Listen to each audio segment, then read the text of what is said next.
Et bien voici donc la deuxième vidéo, j'en ai parlé dans la vidéo précédente. Au niveau du cintre, moi je suis pas complètement satisfait. On a un cintre ici qui est à mon goût trop évasé, ou pas exactement, mais le drop est trop grand ici. Je préfère les cintres un petit peu plus compacts, ça vient peut-être de mon amour du vélo de route. Donc voilà, je trouve un cintre Ritchey de Butano, qui est donc un cintre de gravel. J'ai pris un petit peu plus compact, donc qui est vraiment sur cet angle là plus petit que le cintre original livré par Decathlon.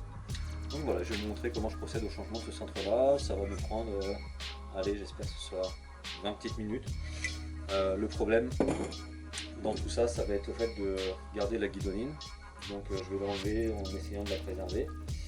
Et puis autrement, vu que les câbles ne sont pas intégrés dans le cintre, ça ne devrait pas être un gros souci. On va voir ça tout de suite.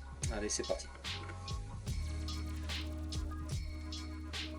On commence par enlever du coup les éléments qui sont montés sur le vélo, sur le cintre, à savoir mon porte GPS.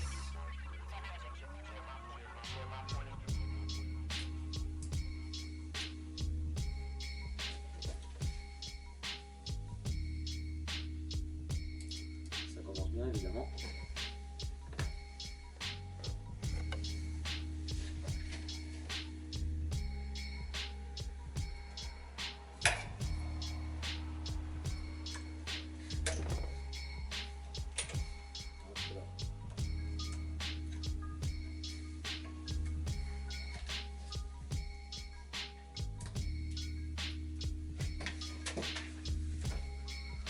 Fais attention à ne pas perdre les petites vis qui peuvent tomber. Hein.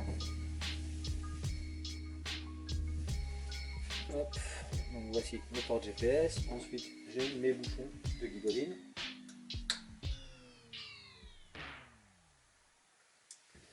Donc là ce sont des bouchons avec un expander, une petite vis. Donc là le petit conseil c'est de dévisser un petit peu. On met un petit peu de marteau pour débloquer l'expander. Et ensuite on y va doucement avec un tournevis sur le côté et l'expander qui sort à peu près tout seul. Si ça sort pas, on peut laisser encore un petit peu.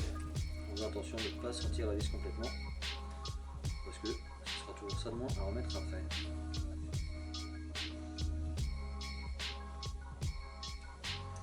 Donc là on voit que l'expander est quand même bien tendu. Tac. Le premier et le second.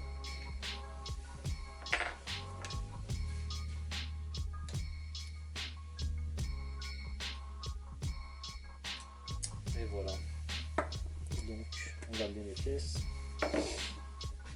Ensuite on va enlever cette guidoline là.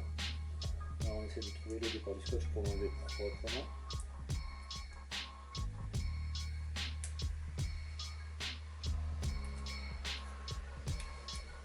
Ça c'est un truc que j'ai fait plusieurs fois, de démonter une guidoline et de la réutiliser. Donc, généralement j'enlève quand même le scotch que je ne vais pas réutiliser. Si ça fonctionne, là ça n'a pas l'air de fonctionner. On va peut-être un peu plus de scotch sur la fin. Donc voilà, une guidoline avec une bonne autocollante. Ce qui est important c'est d'essayer d'en mettre collant avec pour pouvoir réutiliser. Et de ne pas déchirer la guidoline en décollant.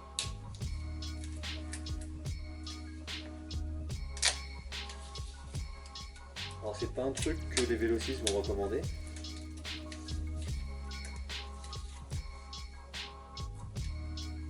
Et là on s'aperçoit que ils ont raison. La guidoline est bien collée. Alors pour info on est en hiver, je pense que si on était en été, la guidoline partirait un peu plus facilement.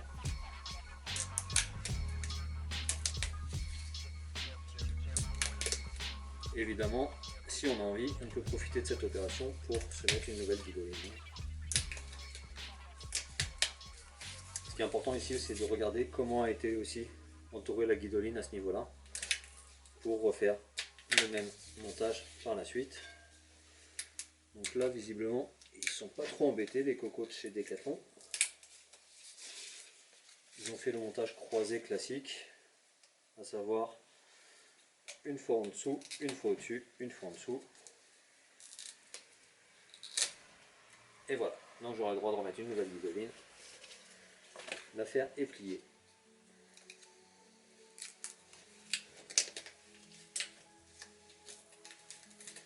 Donc quand on sait qu'on va remettre une nouvelle guidoline, on peut y aller à cœur joie.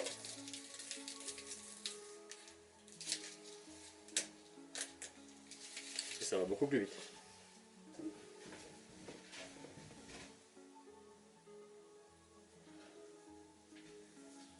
L'autre guidoline, je vais essayer de la préserver quand même, parce que parfois on a toujours besoin de chute de guidoline, pour une raison ou pour une autre, pour des prolongateurs ou quoi que ce soit. Donc je vais essayer de la préserver celle-ci, on va voir si ça marche mieux que l'autre.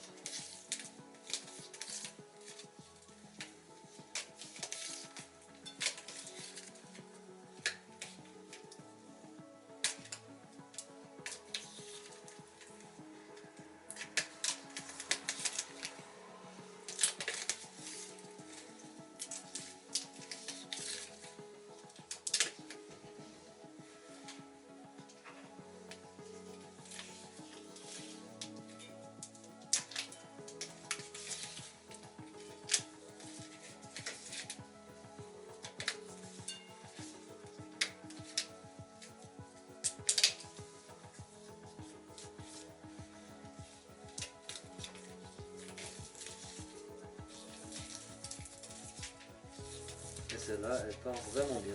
Du coup, c'est un peu dommage d'avoir gâché une guido. Mais bon, l'important c'est pas la guidoline pour le coup, c'est le cintre. Et c'est là où je veux espérer d'augmenter mon confort.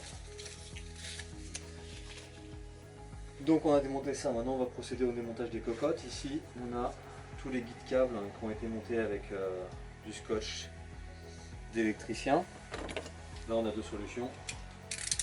La plus rapide c'est le petit coup de cutter qui va bien.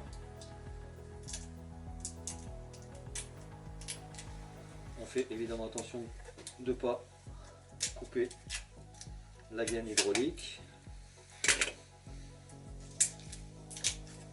On déroule.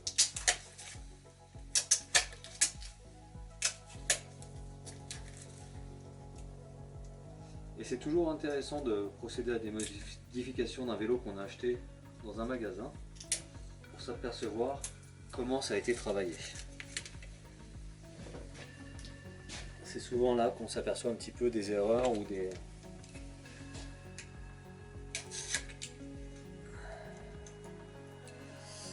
précipitations du mécanicien qui a monté son vélo. En l'occurrence, là, ils ont été quand même super généreux sur le scotch isolant. Moi, je serais d'avis qu'on n'a pas besoin d'en mettre autant, mais on verra ça au montage.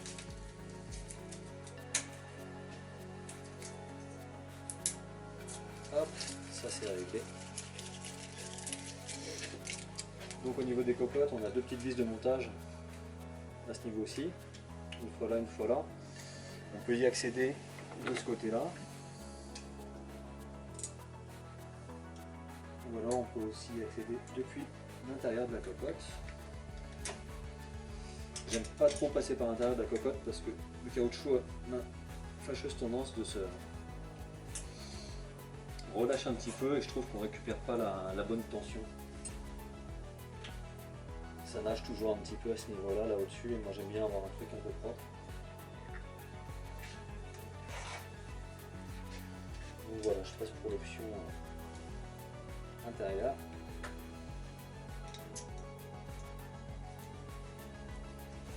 Hop. Voilà. Du coup, on a libéré les deux cocottes de frein. Et le cintre est prêt à être démonté.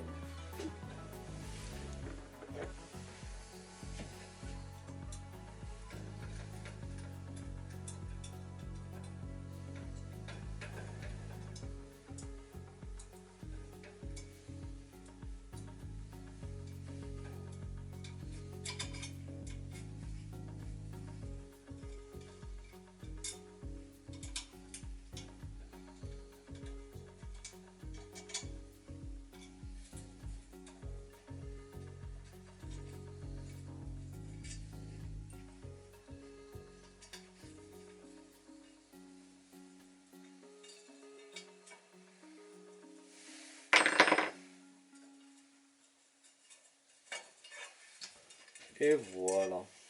Alors pour le fun, on va peser le cintre.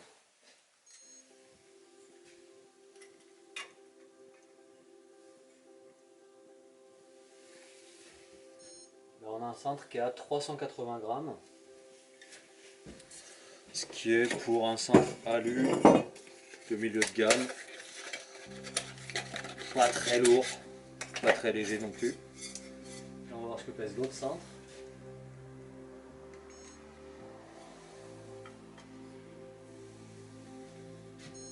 On est à 295 grammes. Alors je ne l'ai pas acheté parce qu'il était léger. Mais du coup dans l'ensemble je sais que Richey ils ont quand même tendance à faire des composants qui sont pas trop mal. Mais voilà, j'espérais pas spécialement gagner du poids en faisant cette modification là. On va dire que c'est un effet collatéral qui est pas inintéressant. Donc voilà, on repart sur le montage. Donc là moi ce que je vous conseille, je me suis rendu compte que là ils avaient fait un montage à sec chez Decathlon. Moi je mets une pâte de montage. Alors a priori c'est fait pour les éléments, les composants en carbone. Mais la pâte de montage, elle a cette fonction qu'elle permet de réduire les frictions dans les composants entre les uns et les autres. Et donc quand vous faites un montage alu, c'est aussi une pâte qui peut être utilisée. Donc voilà, j'en mets un petit peu sur la potence avant d'apporter le cintre. Hop, je me suis pas préparé, je prends un petit chiffon. Ce sera un grand chiffon. Donc voilà, on est reparti.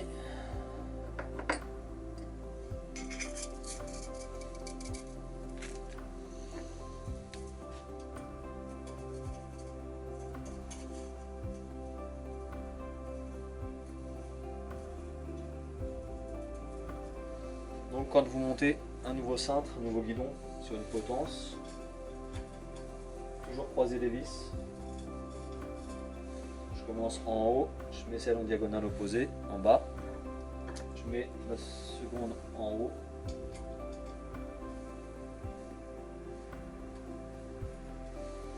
Et enfin la dernière, au côté opposé en bas. Pour le positionnage définitif, je fais ça en dehors du pied de vélo. Donc là on fait un pré-montage, on peut déjà le placer dans l'alignement, milieu, et puis après au niveau de la position du cintre en lui-même, on verra ça quand on aura réinstallé les cocottes, je mettrai le vélo à terre. Donc première cocotte, hop, ça monte tout seul, on fait un pré-serrage.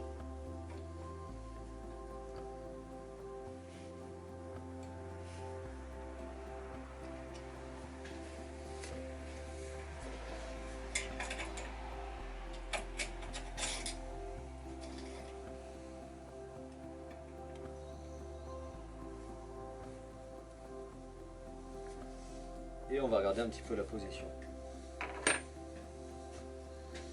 Donc pour regarder la position, je vais remettre les caoutchoucs parce que c'est la position sur laquelle je suis le plus souvent.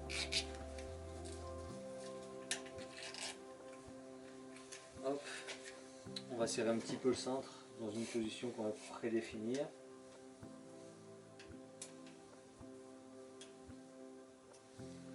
Hop.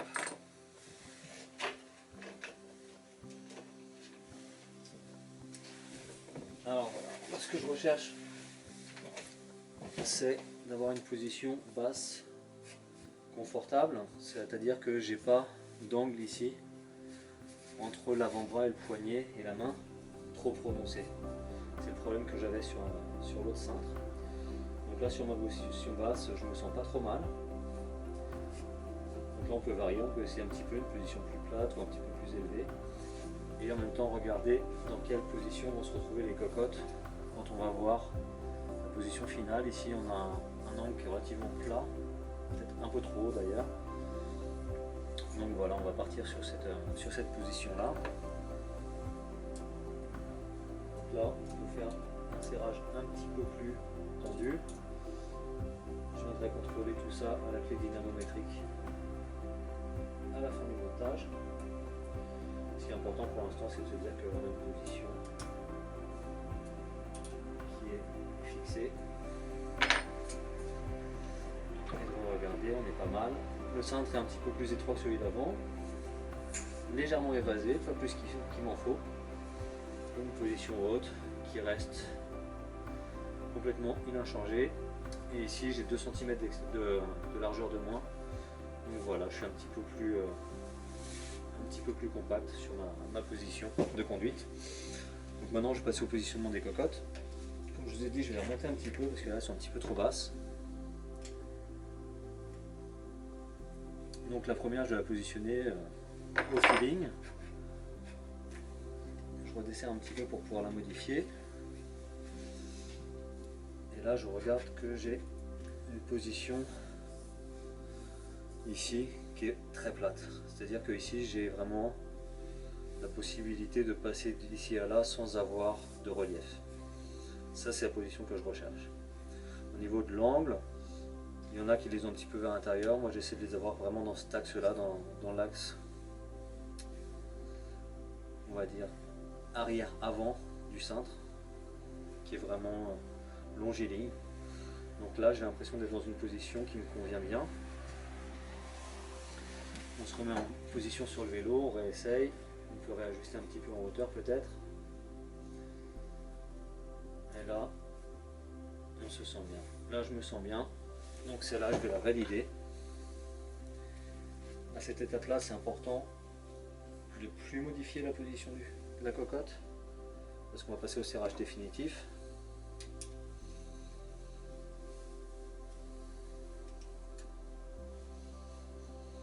Alors pour ceux qui se demandent, hein, les serrages, parfois ils sont indiqués ici, parfois pas. Ici, on est sur une vis en M6 avec un embout de 5, un embout PTR de 5. Forcément, c'est le 4.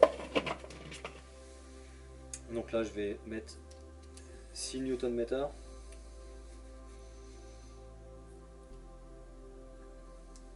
Je vais même mettre 7.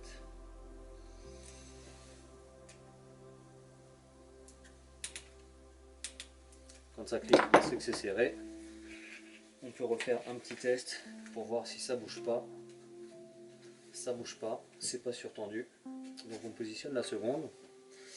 Pour ça, ce qu'on peut faire, c'est utiliser une tige pour comparer l'espacement qu'il y a. Ici par exemple, on voit que ça va pas fonctionner parce que l'angle ne convient pas.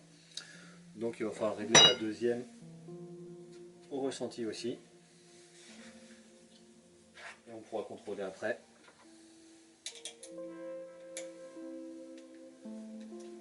On desserre. On cherche la position adéquate.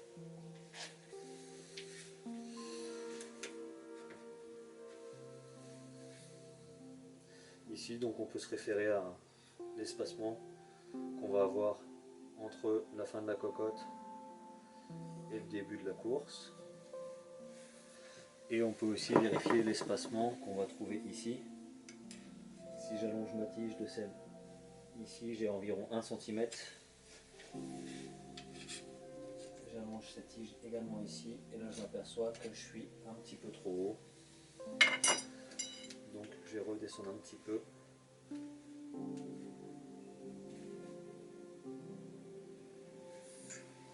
Et là on doit être sur une position convenable.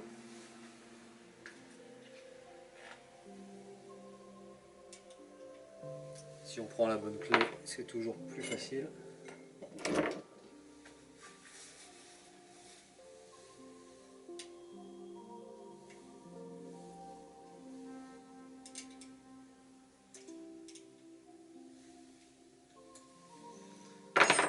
Hop, la clé dynamométrique.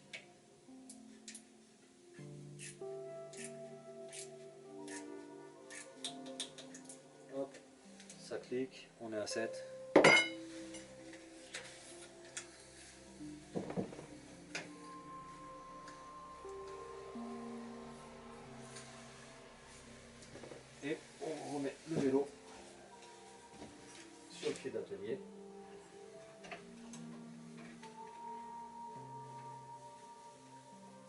on peut procéder au dernier ajustement, c'est-à-dire qu'on va revérifier les angles ici.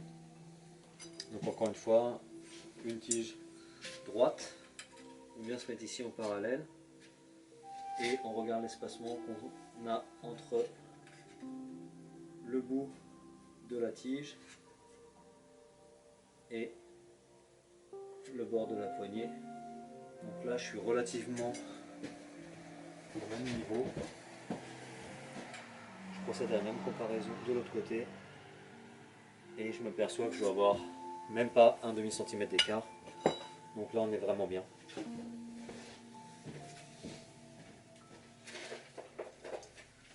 Maintenant on va reprocéder à la pose de la guidoline, mais avant ça on va refixer les câbles. Donc là pareil, on peut remonter le caoutchouc. À ce moment là, il ne faut pas hésiter à bien ajuster son câble comme on a envie de l'avoir pour ne pas ressentir quand on est en train de tenir son cintre. S'il est devant, c'est vite désagréable. Donc moi j'essaie de le mettre un petit peu en dessous, à peu près à ce niveau là. Comme ça il est dans le creux d'une phalange, je ne le sens pas quand je fais du vélo. Donc généralement je mets un bout ici, un bout à peu près dans le virage, dans la courbe.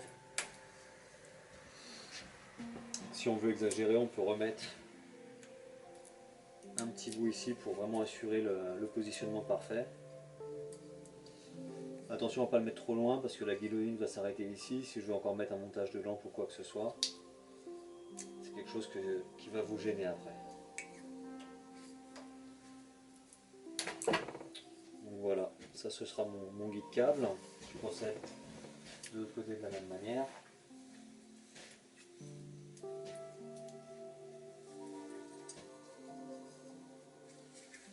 Bien les mettre collés au guidon, collés au cintre, bien tendu. Une fois on contrôle la position des câbles, quand il y en a deux, j'essaie de les mettre bien ensemble aussi, parce que sinon ça va faire trop de largeur en dessous de la guidoline.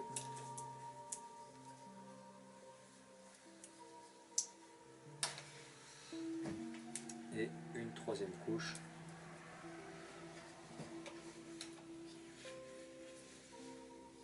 Sur la fin de course. Bon bah la vidéo a coupé les premières difficultés techniques. Je sais pas où est-ce que ça a coupé, mais je vais reprendre où est-ce que j'en étais. Donc voilà, j'ai monté la guidoline jusqu'à la partie supérieure. J'ai fait mon croisement, donc on voit que l'intervalle est bien régulier.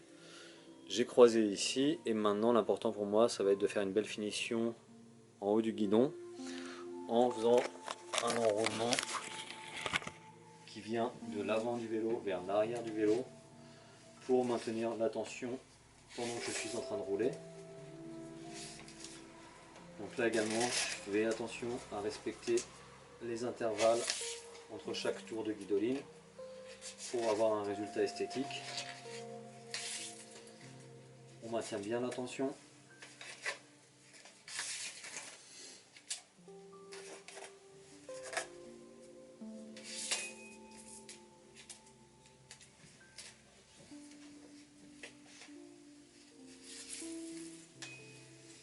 Donc à un moment donné, celui-là va commencer à nous embêter. On peut l'enlever complètement. Et donc là, pour la fin, pour moi l'idée ça va être de garder un peu de place ici pour monter une lampe, un porte GPS. Donc là je vais finir mon tour de guidoline ici. Et donc là le truc ça va être de faire une coupe en biseau pour pouvoir avoir une fin de guidoline qui est donc parallèle à la potence. Donc là on prend une mesure à l'œil, on va voir où est-ce que vient s'arrêter la guidoline qu'on va laisser. Donc elle vient s'arrêter au niveau de mon pouce ici. On fait une première marque au ciseau, on déroule un tour, on cherche la marque et on fait une découpe biseautée on prépare son scotch isolant.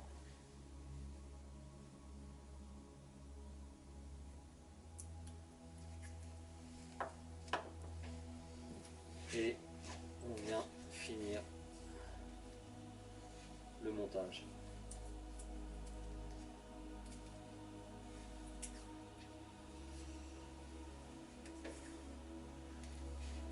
Donc là j'ai pour habitude de mettre 3 bons tours de guidoline. On peut en mettre un 4e, histoire d'avoir l'esprit serein. Et à cet endroit là il faut couper le scotch et pas le déchirer pour avoir une belle finition. On peut remonter la cocotte, tchac, et là j'ai un résultat qui est top, qui est très très bien. Donc on enchaîne avec le second côté. On va procéder de la même manière, on va rouler vers l'extérieur. On fait attention à la marque de la guidoline.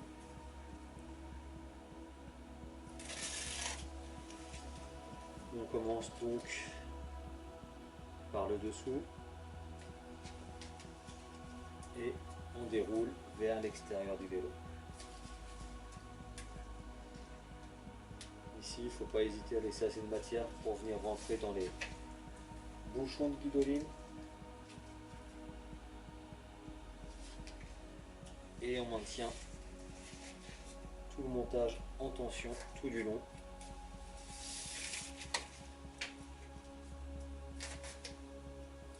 Et après, je vais vous montrer ce qu'il ne faut pas faire, parce que je viens de m'en rendre compte.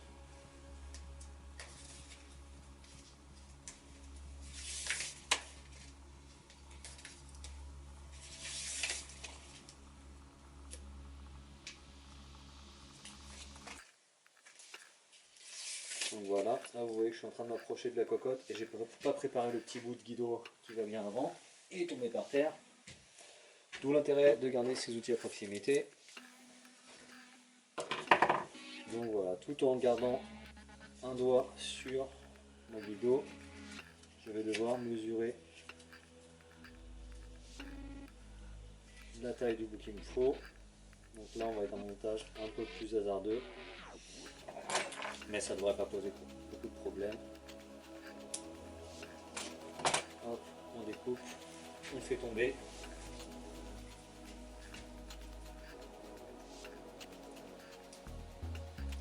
On décolle et on colle. Donc voilà, c'est un peu moins pratique. Donc c'est vraiment pas désavantageux d'y penser avant. Bien au contraire.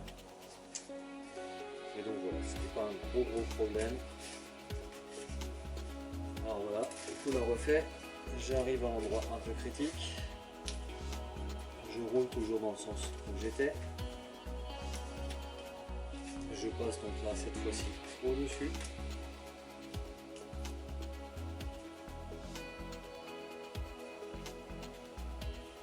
C'est vraiment le moment critique d'un montage de guido. Je passe une fois au-dessus de ce sens-là. Je repasse en dessous. Du même côté, j'enroule sur le devant. Je maintiens le tout en tension.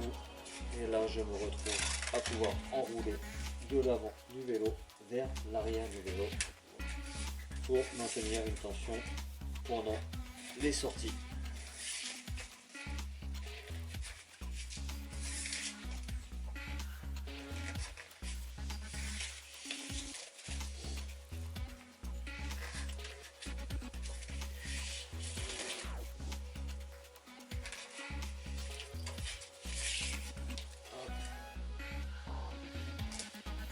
Voilà, on fait attention aux intervalles. On maintient la tension. Donc là c'est le moment aussi de faire un petit peu gaffe pour essayer de garder un espacement assez symétrique entre les deux côtés. Et donc voilà, dans les faits amusants, là j'ai une guidoline qui est plus courte de ce côté là que de ce côté là. Donc en bas j'ai respecté à peu près les mêmes intervalles. En haut je suis un peu plus serré. Donc vu que ça c'est un truc qui me plaît pas tellement, je redéroule et je vais réajuster tout ça.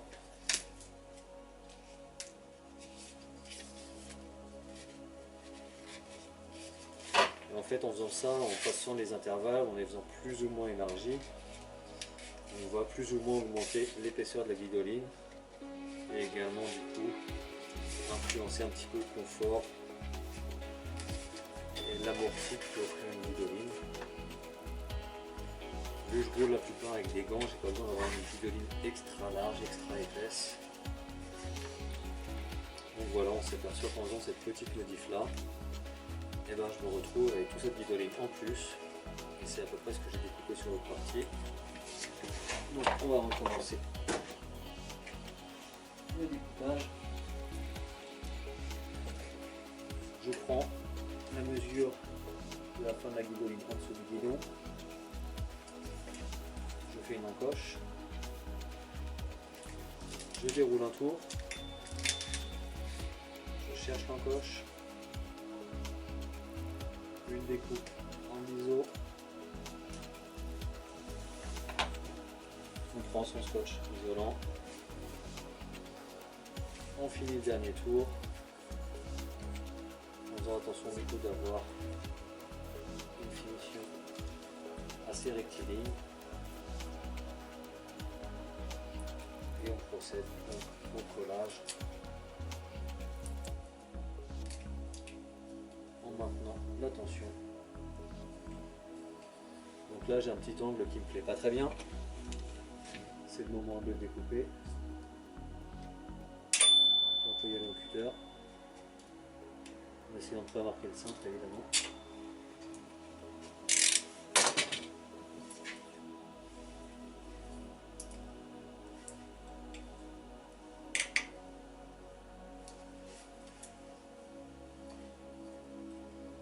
Pareil, bien en tension.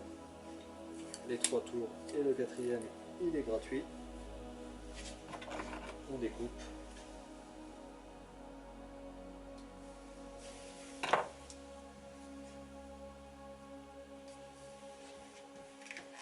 On replace sa cocotte. Et donc voilà, j'ai changé mon guidon, je vais remonter mes petits bouchons, si vous ne les avez pas vus. Petits bouchons sous paquets en ce qu'ils appellent oil slick ou arc-en-ciel, suivant les fabricants, avec un expander. Donc là on rentre le surplus de guido à l'intérieur du cintre. On vient positionner son expander. Hop. Donc là, si on trouve qu'il est un petit peu trop ouvert, on peut encore l'élargir à ce moment-là.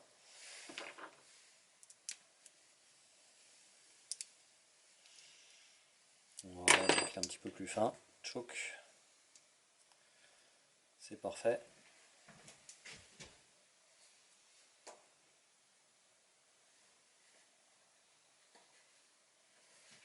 Et on revient serrer tout ça.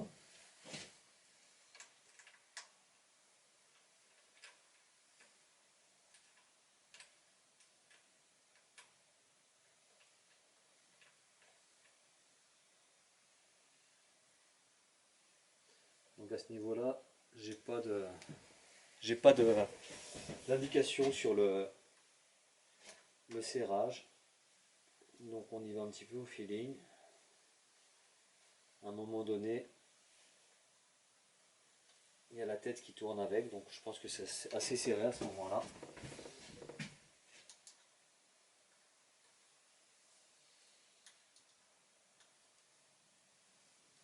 Hop. Et donc voilà, les amis. Montage facile, il n'y a pas de grosses complications, c'est un petit peu chiant. Mais c'est un truc que j'aime bien, moi, la guidoline, les guidons, ça fait partie du confort du vélo. Donc j'espère que ça vous a plu. Si vous avez des questions, n'hésitez pas. Un petit commentaire. Si vous avez envie de vous moquer de moi, pareil, un petit commentaire. Mais donc voilà, moi je suis assez satisfait. Puis je suis pressé d'aller tester ça de façon réelle. Merci d'avoir regardé. À la prochaine. Salut.